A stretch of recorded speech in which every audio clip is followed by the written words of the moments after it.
They're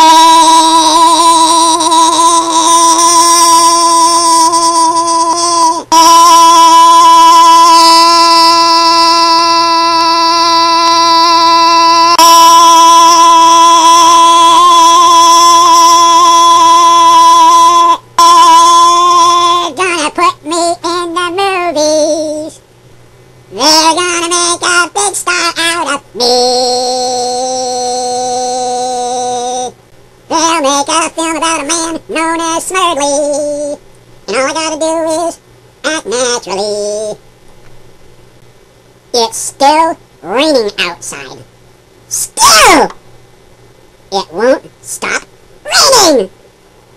I'll show you. See?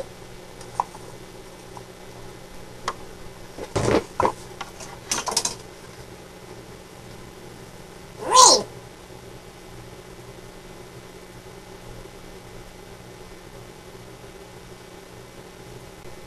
And look at here.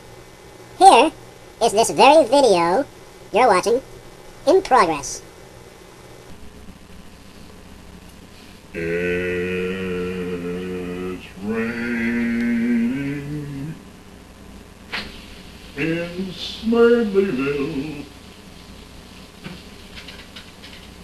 It's raining in SmerdleyVille.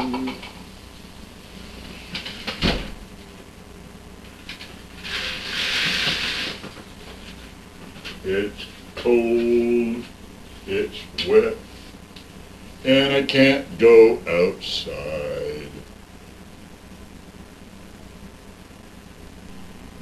So I'll just stay inside, and rather than be bored, I have a book to read. H.P. Lovecraft, blood-curdling tales of horror and the macabre. Here's a good beginning to a story. Unhappy is he to whom the memories of childhood bring only fear and sadness. Wretched is he who looks back upon the lone hours in vast and dismal chambers with brown hangings and maddening rows of antique books, or upon odd watches in twilight groves of grotesque, gigantic, and vine-encumbered trees that silently wave twisted branches far aloft. Such a lot the gods gave to me, the dazed, the disappointed, the barren, the broken. And yet I am strangely content and cling desperately to those sere memories when my mind completely and momentarily threatens to reach beyond to the other. I know not where I was born, save that the castle was infinitely old and infinitely horrible, full of dark passages and having high ceilings, where the eye could find only cobwebs and shadows.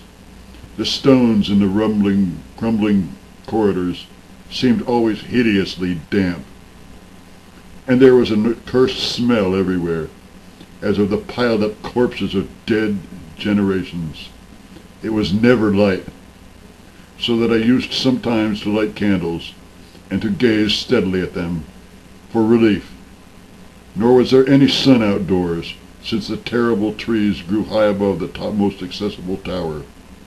There was one black tower which reached above the trees into the unknown outer sky, but that was partially ruined and could not be ascended save by a well-nigh impossible climb up the door to sleep, the sheer wall, stone by stone. I must have lived years in this place, but I cannot measure the time. Beings must have cared for my needs, yet I cannot recall any person except myself, nor anything alive except the noiseless rats and bats and spiders.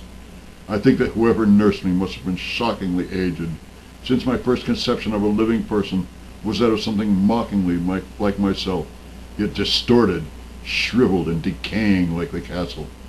To me there was nothing grotesque in the bones and skeletons that strewed some of the stone crypts deep down among the foundations. I fantastically associated these things with everyday events, and thought them more natural than the colored pictures of living beings which I found in many of the moldy books. From such books I learned all that I knew. No teacher urged or guided me to read. and I do not recall hearing any human voice in all those years, not even my own, for although I had read of speech, I had never thought to try to speak aloud. My aspect was a matter equally unthought of, for there were no mirrors in the castle, and I merely regarded myself by instinct as akin to the figures I saw drawn and painted in the books. I felt conscious of my youth because I remembered so little. And now I'm going to sit in the dark and laugh. And